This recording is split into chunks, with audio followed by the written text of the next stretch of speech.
are solving trig equations today. We all know how to solve equations, right? X plus 4 equals 3. You know how to solve that, right? Okay. Now, thank you, Grace. Now, we're going to solve equations that involve trig functions. Okay? What does that look like? Sine of x equals 1/2. If I asked you to solve that equation,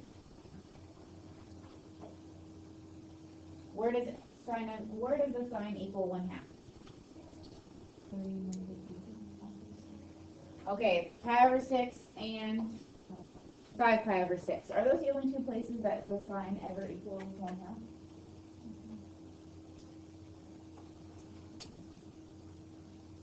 Let's think about the graph.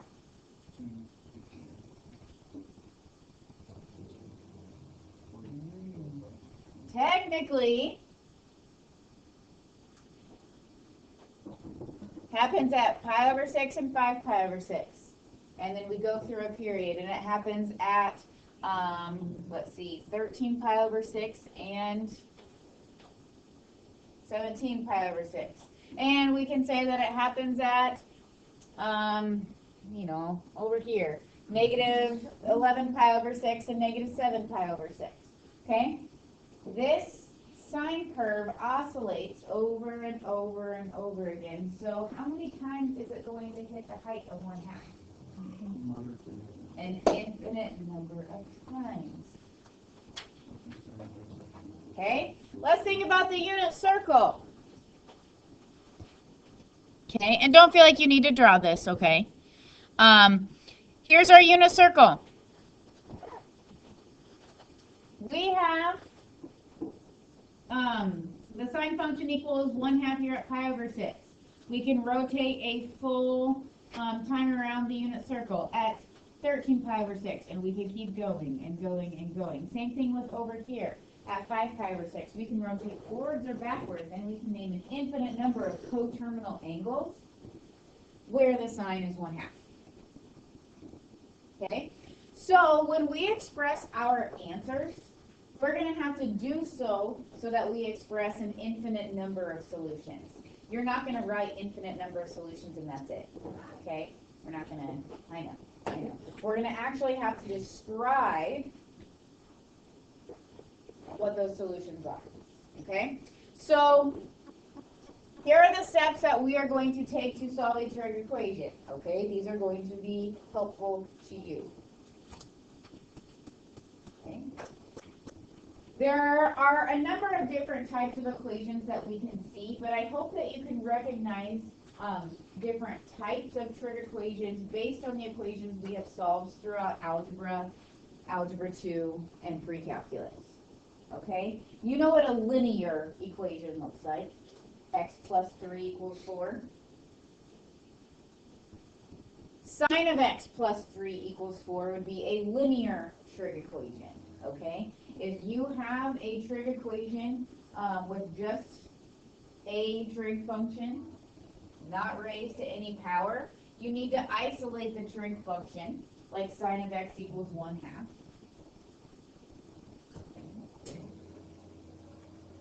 In order to determine the angles. If it is not linear, then I would set it equal to 0 and factor if you can. Okay? This could look like a number of different things. This could be a quadratic. This could be, maybe you can factor out a sine of x and left over is cosine of x plus 1 or something like that. Okay? We just got done with our identities quiz, but that does not mean we are done with our identities. There are going to be some problems that may require us to use the identities.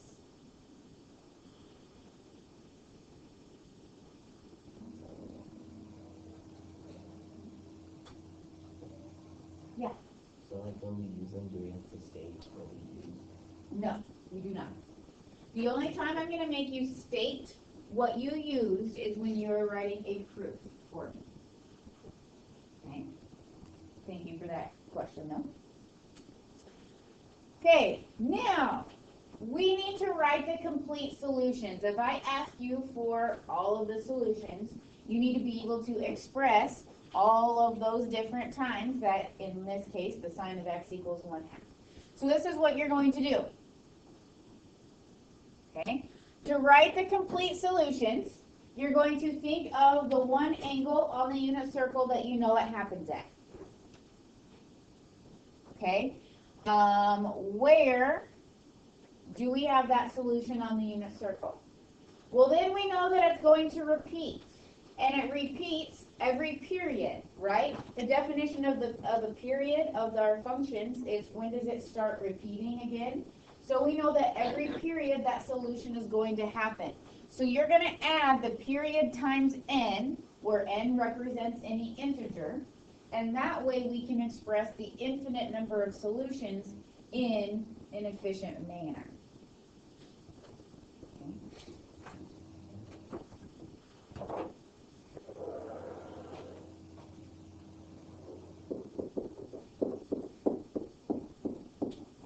What does that look like? The sine of x equals 1/2. All right.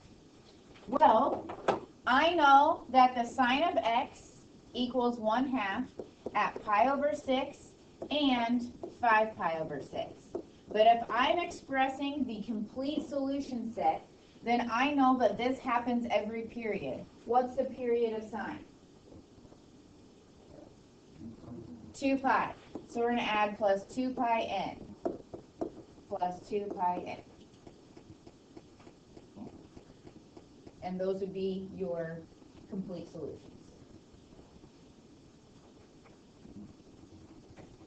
So that is how you write our answers. Let's work on how to get to the point of sine of x equals 1/2. Okay? So we're going to start slow. We're going to start slow. Please write this example down.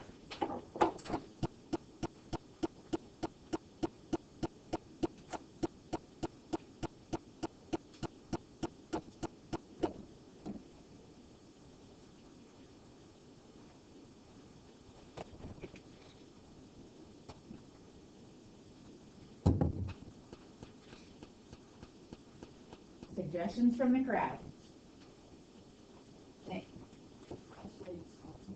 Okay, we want to get sine by itself. Well, we have a sine of x over here and a sine of x over here. What should we probably do? Okay, let's combine them. So we can add sine of x over. If we add sine of x over, we have 2 sine of x plus radical 2 equals 0. Okay, like Nick said, we want to isolate sine. We want to get it by itself. So what would be our next step in order to do that?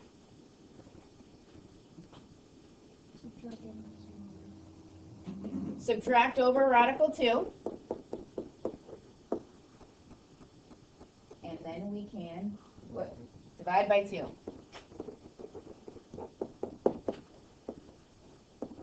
Okay. We've gotten to a point where we have a trig function that equals a value. Perfect. We recognize that value as well, don't we? Okay, Tiger, where does the sine of x equal negative radical 2 over 2?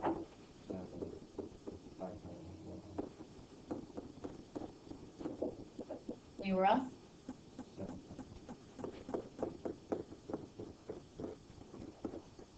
Five pi over 4 and 7 pi over 4. And these happen every period, so we're going to write 2 plus 2 pi n. Both of them. This. Did you write it like how do you do it in factor? Could you put like x equals and then one of them and put like parentheses or like a comma, then put the other one? Oh, sure. Yeah. Yeah. Like you're saying, instead of writing x equals again, separate them with a comma? Yeah. Yeah, that's not a big deal. Yeah. All right, what do you think? That one wasn't so bad, right? Okay, next one.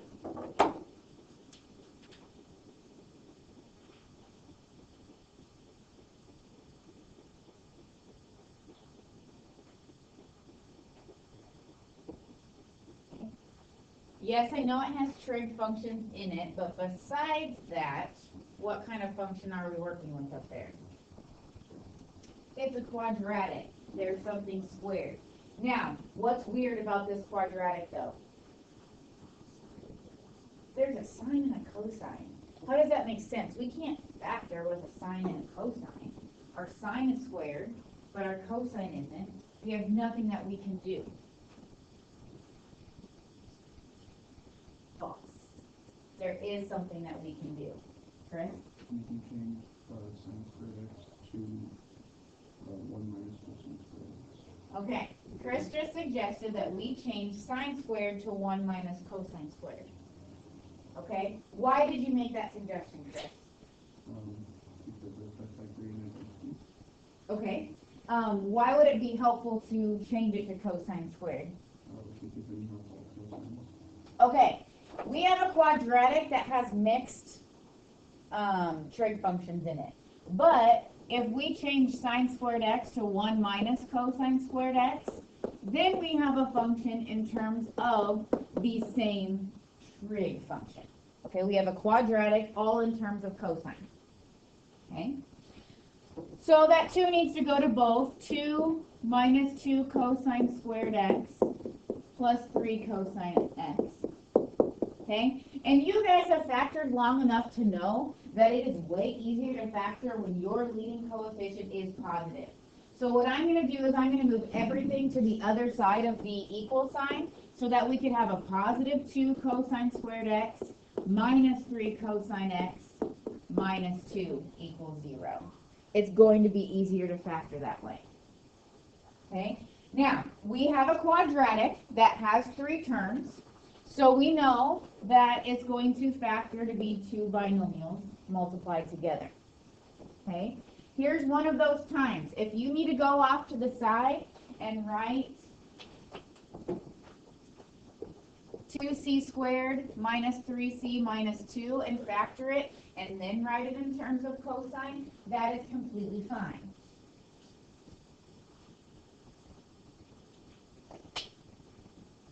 I'm going to guess that we need a 2 cosine x times a cosine x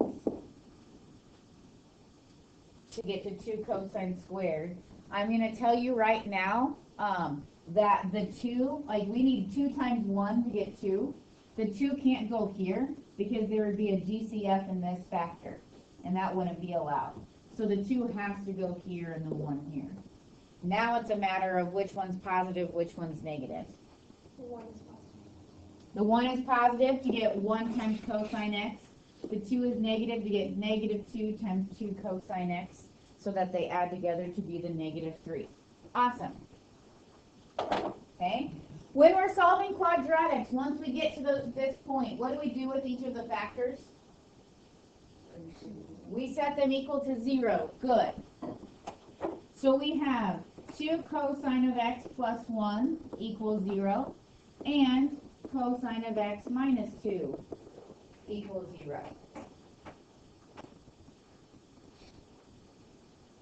Okay? Which one do you want to start with? The left or the right? I hear left. Okay.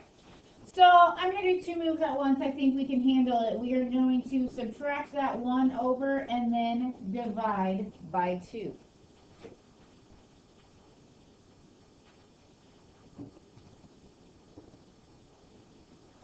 Callie, where is the cosine equal to negative 1/2?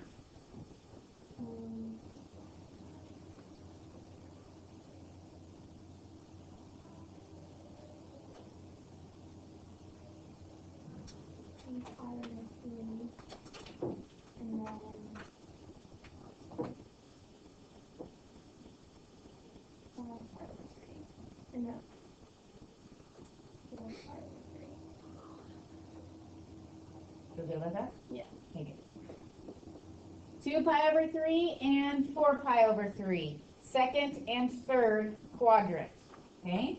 And the cosine has a period of 2 pi, so we're going to add plus 2 pi in to account for all of the repeat solutions.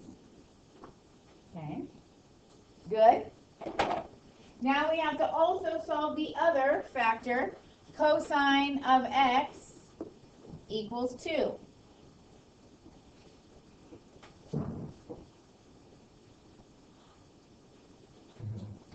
Why are you laughing, Caleb? I think that's possible. Caleb doesn't think it's possible. Is it? Jeez. Where is it? So we just let undefined or no solution, just cross it out. Yeah. What's the range of cosine?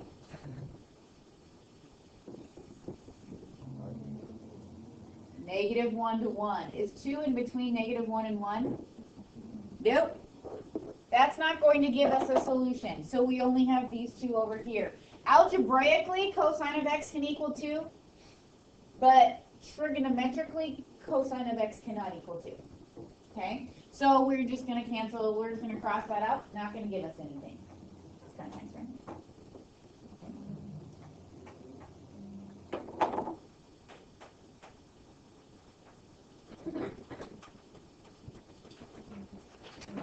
Okay, I think we're going to do this example and one more, and then I'm going to give you a job.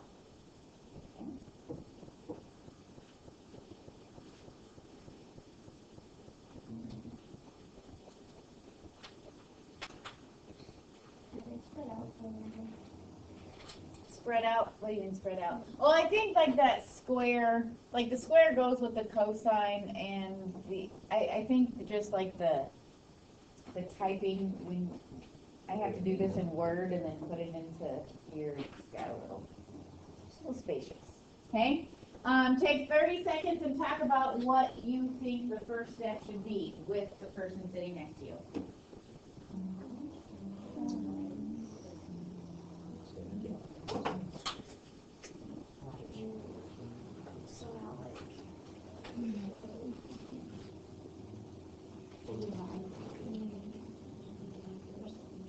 Part 1. What would your first step be? For not splitting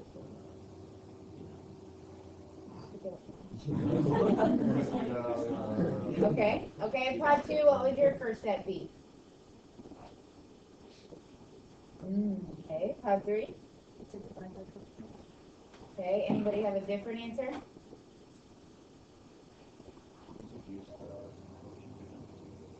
Okay. Okay, if we change cotangent to cosine over sine, we have cosine cubed over sine. You don't need to be too crazy with using the identity technique. Don't look too often for making a substitution, okay? It was nice here because it helped us create a quadratic that we could factor. That's not an issue here. So I actually would suggest not changing it because then you have a fraction to deal with, and that's not always what we want. Okay? Now, those of you who suggested we divide by cotangent, don't write it down, please. Is it possible that the cotangent of x could be 0? No. Yes, it is possible. Are we allowed to divide by 0? We are not allowed to divide by 0. You cannot divide by a trig function. You can't. Because it could be 0, and we can't divide by 0. We don't know. So, when you have the temptation to divide by a trig function, stop yourself, and instead subtract it over. Cotangent of x, cosine squared x, minus 2 cotangent x. And what you can do is you can factor it out.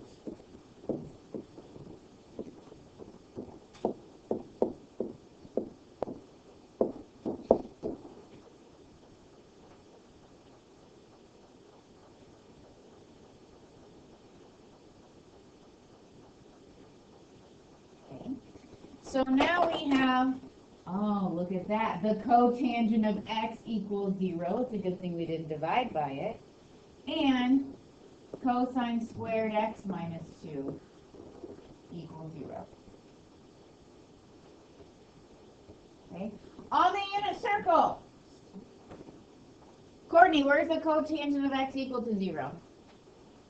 It is at 2 How do we evaluate cotangent? We take, take our sine over sine. uh-huh. So it'd be at pi over 2. And what is the period of both tangent and cotangent? It is pi. So we would write plus pi n with these. Now, here is a warning to you. In the back of the book, they would only write pi over 2 plus pi n. Why?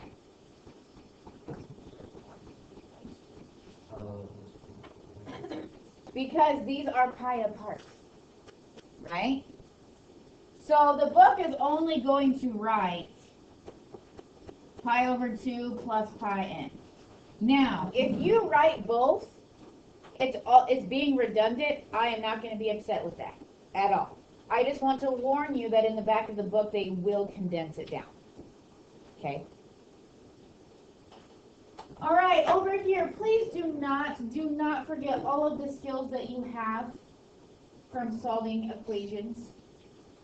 Here we have the cosine squared x equals 2. And what happens when we square root both sides? Thank you. Please do not forget your plus or minus, radical, whatever.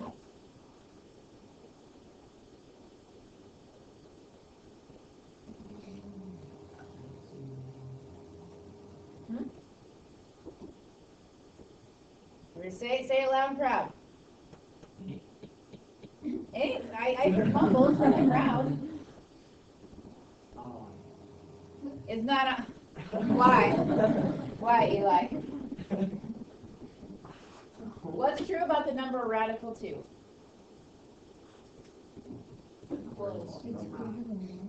It is greater than 1. That's not okay. Radical 2 is greater than 1. Negative radical 2 is below negative 1. Not going to happen.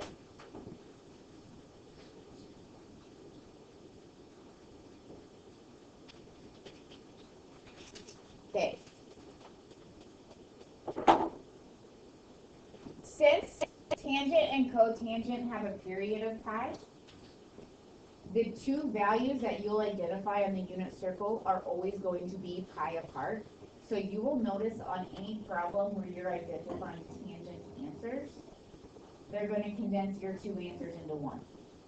Okay? It is fine if you give me both answers plus pi n. I am not going to take off for you giving me too many answers that are correct.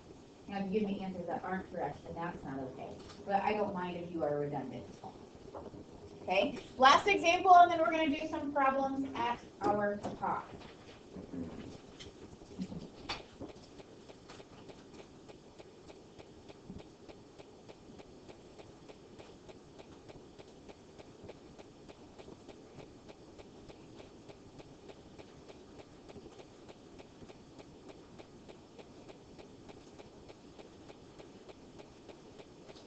Suggestions from the crowd.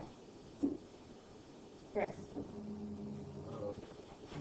can add the 1 to both sides. Okay, we added the 1 over. What looks different about this problem before we go any further? Oh, there's a 3 right there in the angle. Okay, that's going to affect what we do.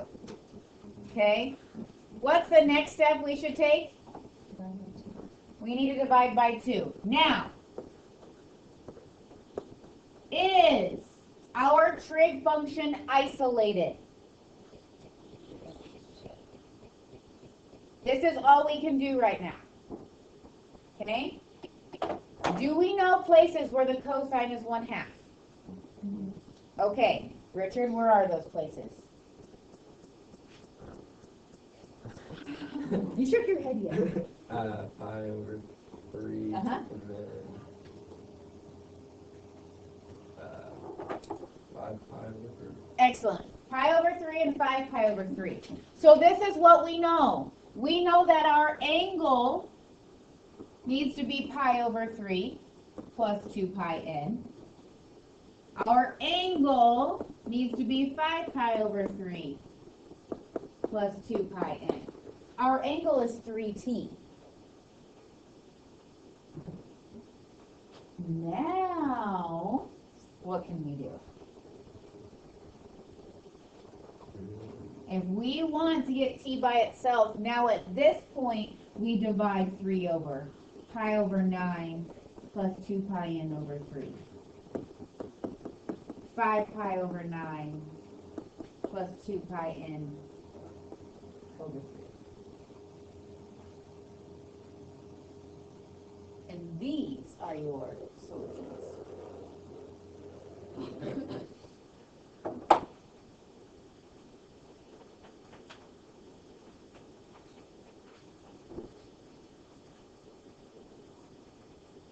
Okay, I'm going to give each pod a problem. You are going to complete that problem and then come write it on the board so we have 6 different examples up on the board. Does that make sense? Okay.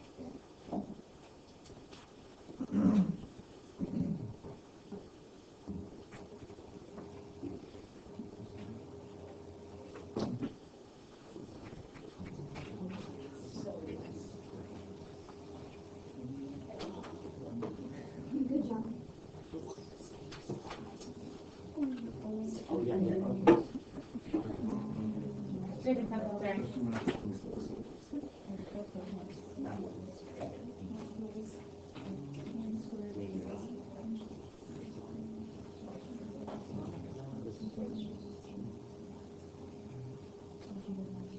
Your homework is on the gold sheet.